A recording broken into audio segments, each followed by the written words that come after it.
Good morning from WKYT News. I'm Bill Bryant, and we welcome you to Kentucky Newsmakers. Later, Kentucky's Agriculture Commissioner Jonathan Schell joins us, but first, the man who oversees public elementary and high schools here in the Commonwealth. Education Commissioner Robbie Fletcher is with us. Kentucky is seeing some encouraging numbers right now in terms of high school graduation. We do have room for improvement in some areas, of course. A new law will go in effect in a couple of weeks that requires a local school board to expel a student if they cause physical harm to school personnel, and another gives schools more flexibility to work with their communities as they set priorities. Education Commissioner Dr. Robbie Fletcher joining us. Welcome. Always good to see you. Good to see you too, friend. Appreciate you coming. Summertime for the students and teachers. I ask you, does the rhythm change a little bit? You're still making school visits even in the summer, right? Absolutely. It's a different type of busy. You know, I get to we have a lot of summer boost programs that not only do go through reading with students and mathematics and some intervention and enrichment, but also feeding programs for students too, because we know so many students may struggle during the summer. So I have the opportunity to visit different schools. I've visited Metcalfe recently, be headed to Ludlow, also to Elliott County, Whitley County, and Augusta in the next couple of weeks.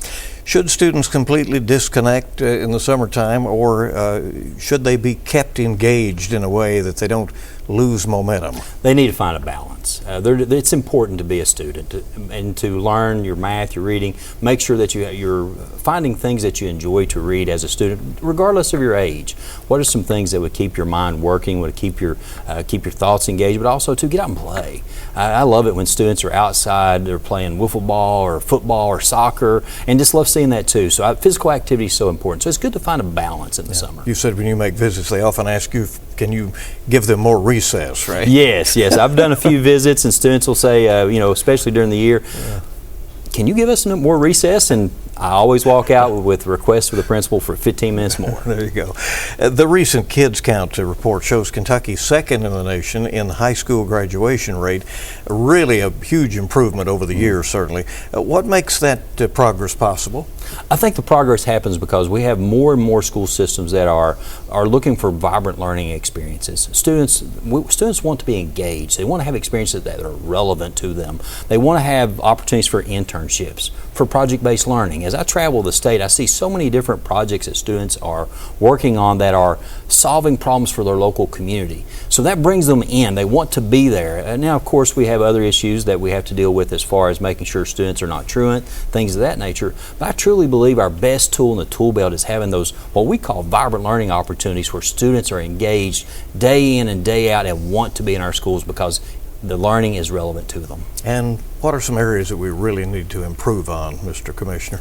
Oh, well, we've had some great improvements when it comes to, if you look at the research that's come out on since COVID on our recovery in math and reading. We're in the top 5 in one area, top 8 in another area in math and reading, and we have good recovery efforts, but we always have room to improve. We always want those foundational skills of math and reading to be there for students so they can have those opportunities for project-based learning too. A couple of new laws go into effect soon. House Bill 257 is about accountability for schools. It prioritizes attendance. It allows communities, as you mentioned there, to have a say really in school priorities. Do you expect that to be highly beneficial? We already see districts that have adopted this local accountability model, if you will. We have several districts that go through and, for example, they prioritize academic achievement. First and foremost, academic achievement is always at the top of their list when it comes to their pillars, but also too, they'll look at other items such as school culture or possibly school safety. We have some districts even look at student involvement. Because if you look at research, some of the research will tell you that the more a student is involved outside the 4 walls of the classroom, the better the probability of success once they leave our 4 walls. So when we have several districts that say what percentage of our students are involved in co-curricular, extracurricular activities. It could be football, JROTC, it could be art, it could be music, it could be a lot of different things that they're involved in, or it could be the football field on Friday nights. But to be involved and have those opportunities for leadership, teamwork, collaboration is so important for our kids. We know workforce is so important here in Kentucky. At what point do businesses begin to give some advice maybe to schools about what they may need in terms of future employees? That is a crux of this local accountability model. You know, for example, I'll use Rockcastle County. They work very closely with the regional hospital there to talk about what exactly are the needs of the hospital. They also work with businesses to say, what are you looking for in a student? When you get a diploma from our county, from our high school, what does that mean for you? So they're asking those districts, what are the different metrics that you're looking for? What are the different career opportunities that you need? What are the qualities, what are the characteristics you're looking for in students? That is an important part of this local accountability model. Another new law stiffens penalties for students who injure school personnel, and it enhances punishment for even making threats. So this will go into effect in July. It'll be in effect in the new year. What will it do? There's going to be an automatic penalty for students that make those. As long, again, looking at a student, if it's in special needs, we'll be looking at those individually to see if there's something that deals with the student's IEP, their individualized education plan when it comes to special ed. But we want our teachers to be safe. We want them to feel safe. And there's always those opportunities or maybe those instances where students may threaten a teacher. Those are rare in certain areas, but maybe more common in others. So we want to remove that threat to our teachers, to our students. We want to make sure everyone feels safe. Again, this is not a majority of the students out there, but we want to make sure that every teacher, whether it's rural Kentucky or inner city or whatever, that they feel safe when they walk in our schools. Do you feel our schools are generally safe? Generally, yes.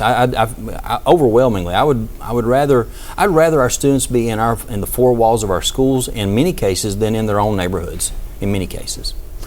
Here in Fayette County, the superintendent is on leave, and an acting superintendent is making the decisions to this point. It comes after layoffs and cuts and the district voting to borrow money to pay its bills. Are you monitoring that closely? Absolutely. We're meeting on a regular basis with Fayette County and their leadership. Very thankful for some of the people they've put in place. For example, their finance director is one of the most well-known finance directors, very knowledgeable, making decisions and looking at what needs to be done to implement processes, checks and balances. So we do meet on a regular basis. As a matter of fact, we've already met twice with Dr. Bradford, the acting superintendent, and talking about his plans as moving forward. I've had some texting conversations with Dr. Bradford that have gone very well. Again, looking forward to meeting with him as we move forward. I think that he has a good plan for communication and wanting to make sure that we continue to build transparency and trust within the local community.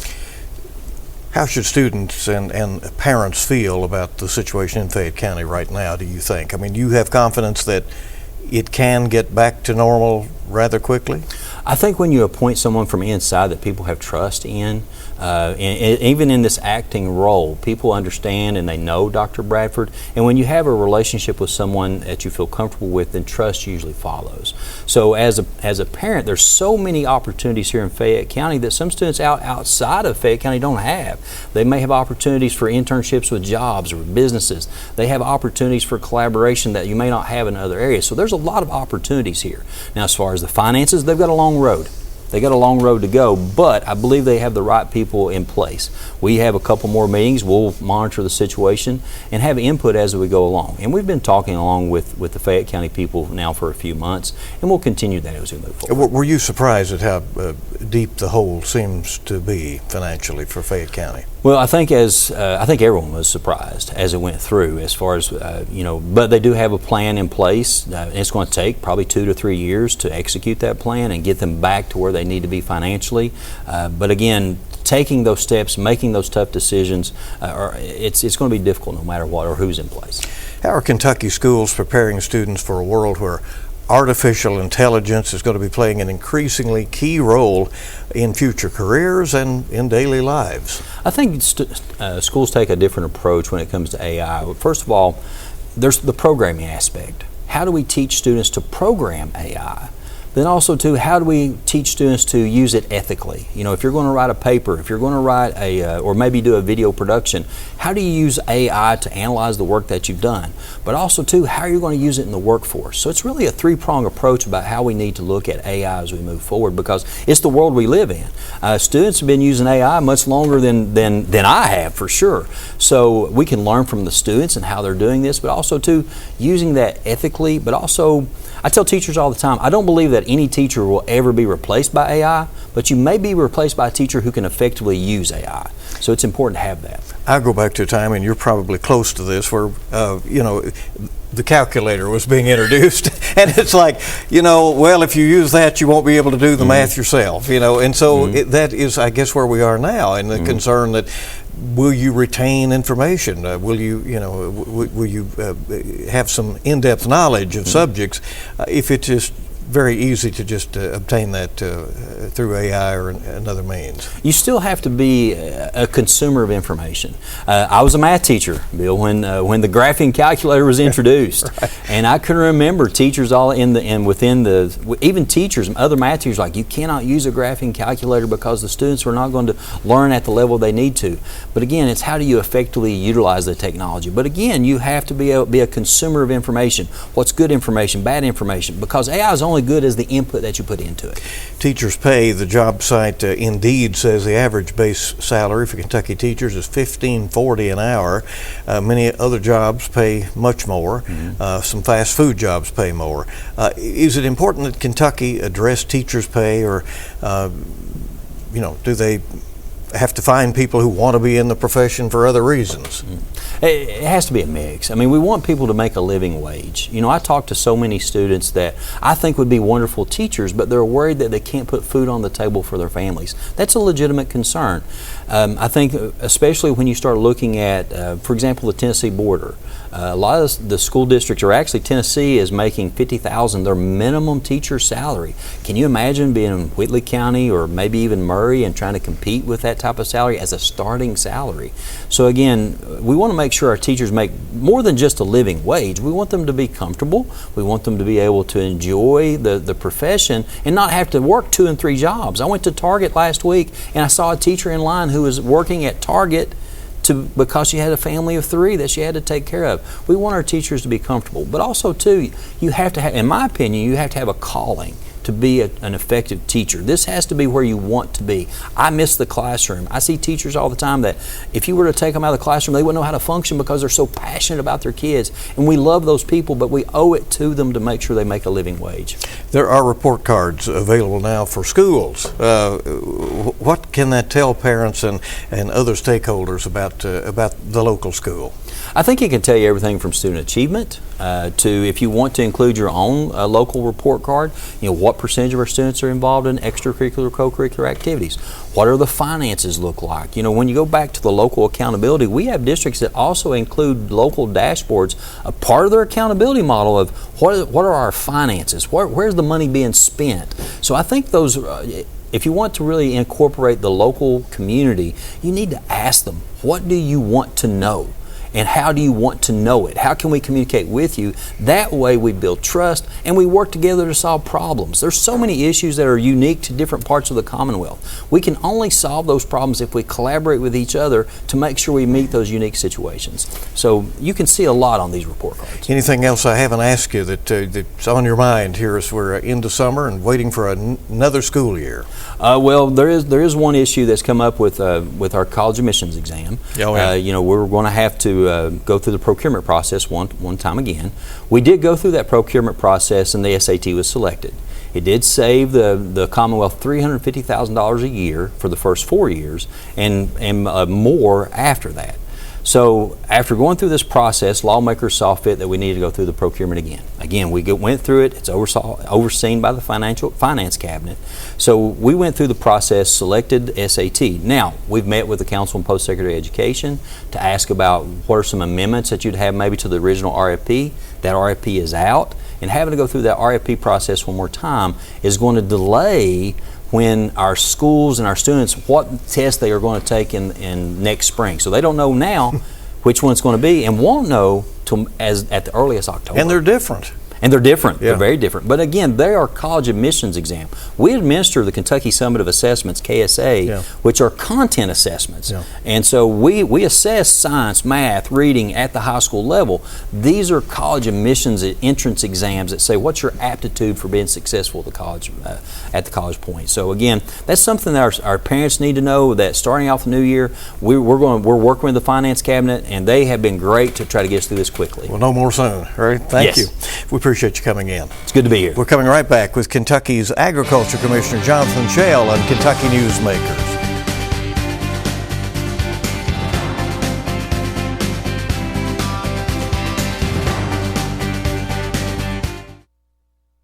Welcome back to Kentucky Newsmakers from WKYT. Agriculture is big business in Kentucky, and it always faces challenges. Commissioner Jonathan Shell is a fifth-generation Kentucky farmer who was elected in 2023 to oversee that large state department. Later this summer, the Ag Department will be presenting the Kentucky State Fair and celebrating agriculture statewide. Before being elected, Shell served in the state legislature where he was the Republican majority leader. Commissioner Shell, thanks for coming. We appreciate it. Thank you, Understand, and we just finished up with Commissioner Fletcher here on Kentucky Newsmakers. You have collaborated with him quite a bit with schools. Yeah, Commissioner Fletcher is doing a great job in the work that he's doing, and we love working with our schools across the state of Kentucky. We have a lot of touch points with youth in this state, whether it be with FFA, 4-H, whether it's in classroom. We have a mobile science lab that we send around to different elementary schools, high schools, and middle schools and teach them about agriculture. But whenever I came in, had a conversation with Lieutenant Governor Coleman about things that we could work on together, trying to get politics out of the way and actually do the job between both of us. And we had a really good conversation. Where we settled on was around ag education in elementary schools. And so we went and had a meeting with Commissioner Fletcher and talked about the need for us to go beyond high school ag education. We've already lost them if they're not in it by high school, with travel ball and other priorities and the way that we've done workforce education on getting them into a pathway before they get to high school. And so we thought we need to do this a little bit earlier and remind kids of where their food comes from and help them learn and adapt into our rural culture that we have. A lot of kids don't know where it comes from. And the secondary part of this is we want to create lifelong learners that are really young as they get through their career to where that they're problem solvers for the issues that we don't even know we're going to face yet. So even if they are not going to maybe seek a direct career in agriculture, you still want them to know more about where their food comes from. Absolutely, and I would venture to say that there's not a career or a job anywhere in the world that doesn't relate back to agriculture in some way. And we've got some of the best farmers anywhere here in Kentucky. And we need farmers, we need more farmers, but we need geneticists and scientists and communications degrees, and we need everything in agriculture so that we can do the job that we need to every single day of feeding the world. It's my impression that agriculture can face a lot of challenges, and it's almost constant. The weather, the climate, world economic stresses and world situations and federal policies. How do you balance it all? I mean, I understand right now even the fact that the Strait of Hormuz has been blocked has been impactful in Kentucky. Absolutely. 30% of the world's nitrogen comes through the Strait of Hormuz, and thankful that President Trump has got a memorandum of understanding and agreement with Iran to open that strait back up. Hopefully that will alleviate some of the pressures that we're seeing in our fertilized markets, and especially around input costs on diesel and things that we use in a tremendous way in agriculture. But all of this stuff that can create chaos in the world affects agriculture very directly. And we in agriculture balance that by doing the best we can. We're at the whim of a lot of things, like you said, weather, input cost, and most of it is not something that we can control. It's things that are out of our control. And so what we are focused on is how do we develop science, technologies, and practices that mitigate that risk as much as possible. What is in place to encourage Kentuckians to buy local foods when they go shopping? So we've created two main new programs at the Department of Ag that we've really been working towards, which is our Food is Medicine that we've been working with our local hospitals and connecting them with local farmers in order to get healthy, fresh local foods in those cafeterias, to work on post-patient care things like medically tailored meals, medically tailored groceries. We have our school nutrition program that we've been working with Commissioner Fletcher on to really open up our schools as a marketplace for our farmers to be able to use. For every 3,000 students in a school district, it equates to 800,000 meals a year that they feed. It is a tremendous driver of wealth that can be for our local farmers if we figure out how to do it. So we passed Senate Bill 5 this past session to help open up some of the procurement problems. We also have our farmers markets that are opened up right now that people can go to. And then we have other opportunities for restaurants and others through our Buy Local program.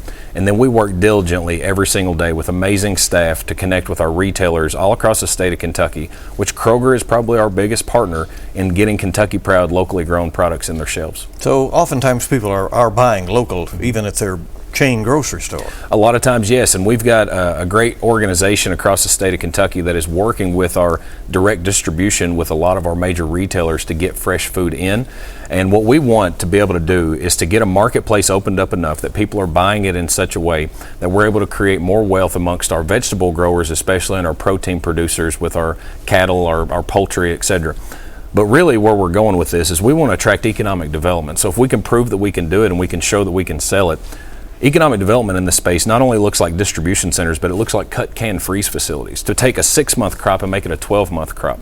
To be able to get it in food service packaging to where that they can sell it in restaurants and in grocery stores, just like that they would get from other distribution locations. You were telling me you feel that you had a successful session with Yes, the General Assembly. They passed a few items that are of interest to agriculture.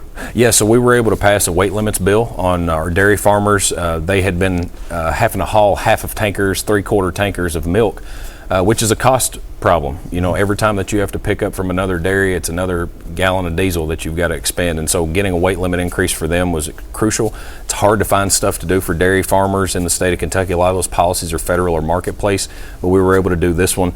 We also were able to get an additional $10 million in economic development for agriculture to be able to attract what we're talking about in this conversation with, you know, things like distribution, cut, can, freeze, with other opportunities around production agriculture to create those marketplaces here. And then we were able to get a tax incentive put in place to be able to attract what I think is a new emerging market across America, but we want to be the first to market in Kentucky on the East Coast, and hopefully the only to market around alternative aviation fuel. So if you look at our markets available right now, in Memphis, FedEx is the #1 consumer of aviation fuel, single consumer. UPS is #3 worldwide. And with Amazon and DHL, it's #5 worldwide. So we have the first, third, and fifth largest aviation fuel consumers in the world. On this new aviation fuel that they're creating, similar to ethanol or biodiesel, out of agriculture products, we can be a world leader in this. And so the legislature had the forethought to work with us to be able to create an incentive that helps cap on top of what the federal government's doing. And what we're seeing is this is driven by European markets. They've put taxes in place on green energy and other stuff, and we don't focus on it for that reason. This is an alternative use for ag crops. But if they're going to require it and our companies have to have it, we want to produce it to be able to fill that gap. Can all aviation use this alternative fuel? They can. Yeah. I think the requirement on the federal level is it can't be any more than 50% blended. So it's a blended product. It has traditional oil fuel source and an agriculture alternative fuel source. Most of the standard is around 30% of the alternative fuel. How much attention are you paying to the New World screwworm, that fly in Texas that's caused so much concern? Yeah, we're paying really close attention for the last month, a year and a half, maybe up to 2 years. Every staff meeting that I have with my executive staff, we talk about New World screwworm. We were tracking it coming up and back and forth in Mexico. We now have, I think, at least 7 confirmed cases across the U.S., mainly in Texas and New Mexico. We don't have anything in Kentucky. Back in the 1960s, whenever we had an infestation in America, the last time, it never made it to Kentucky. We feel very confident that with the procedures that we've put in place, with transportation restrictions from our vet's office, that we'll be successful in doing the same thing. You can find more information on our website, kyagr.com, or on screwworm.gov from the federal government. And the 5-point plan that Secretary Rollins, the USDA Secretary, and the Trump administration has put out is a good plan to be able to mitigate the issues that we have. But I want to make this very clear. This is an animal health issue, not a food safety issue.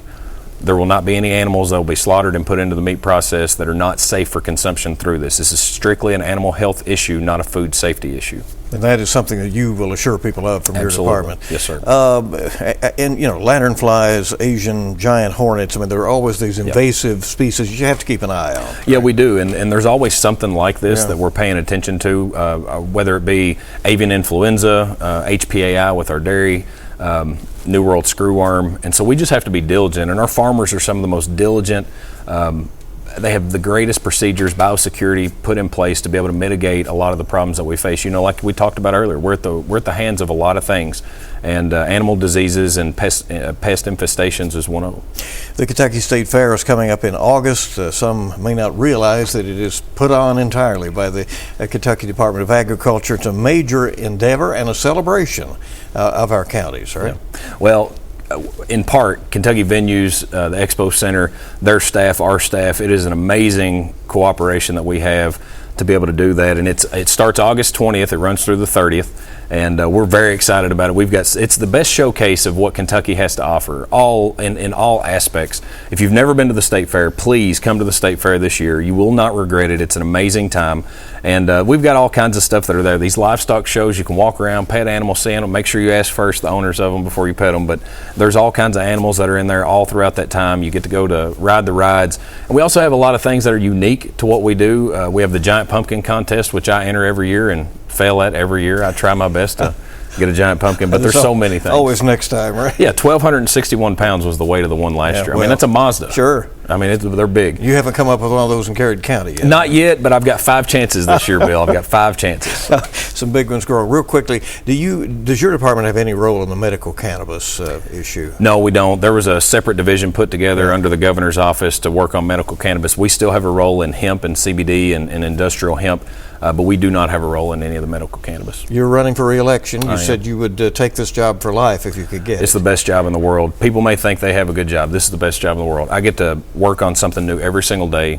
I get to get energized and excited from the youth across this state. I was just at FFA camp yesterday and was at state convention the week before. I mean, our young people, there is no reason that anybody should say, well, this generation in a negative way, if they've not been and talked to some of these youth that are in 4-H and FFA and get energized by what they're doing. Jonathan Shell, the State Ag Commissioner, thanks for coming. Really appreciate it.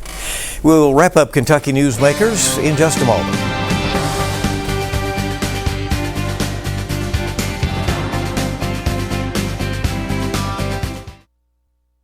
And before we go, one of our scheduled guests on next week's program will be Fayette County's Schools Acting Superintendent, Dr. Bill Bradford. We thank you so much for being with us for this edition of Kentucky Newsmakers. Hope you'll stay with WKYT News on air and online for all the latest, and we hope you make it a good week ahead.